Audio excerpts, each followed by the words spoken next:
जो लोग पठानों को बहुत जाबाज समझते हैं, शायद उन्होंने कभी इस राजकुमारी की वीर गाथा नहीं सुनी। उत्तर प्रदेश के किशोरा राज्य की राजकुमारी थी राजकुमारी ताज कुंवर, जिनके पिता ने उन्हें शेरनियों की तरह पाला था। एक बार राजकुमार और राजकुमारी वन विहार से वापस लौट रहे थे, तब कुछ पठानों ने उनका रास्ता रोक लिया और कहा, चुपचाप इस लड़की को हमारे हवाले कर दो, अन्यथा दोनों मरने के लिए तैयार रहो। तब राजकुमारी ने अपने भाई से कहा, शायद इनका कभी क्षत्रियों के रक्त से सामना नहीं हुआ, और दोनों भाई बहन पठानों पर टूट पड़े और आपस में प्रतिस्पर्धा करने लगे कि कौन सबसे ज्यादा पठानों को मारता है। इसमें ताज कंवर विजयी हुई। ये सुनकर उनके पिता बहुत गदगद हुए।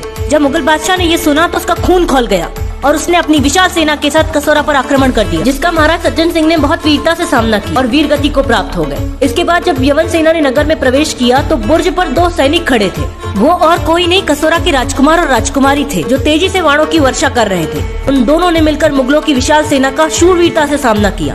जब मुगल सेना ताज कंवर की ओर बढ़ने लगी, तब घायल ताज कंवर ने अपने भाई से कहा, इन जिहादी राक्षसों के हाथ पड़ने से अच्छा है तुम मेरे शरीर के 2 टुकड़े कर दो।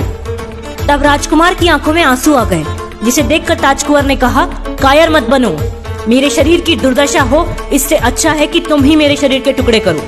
ये सुनकर राजकुमार ने ताज कंवर के शरीर के 2 टुकड़े कर दिए। ऐसी थी हमारे भारत की वीरांगनाएं, जो मरते मर जाती थी लेकिन अपना चरित्र दांव पर नहीं लगाती थी। यदि शेरनियां बनने की इच्छा हो तो शेरनियों का इतिहास पढ़िए और जुड़िए आर्यवीरा के साथ।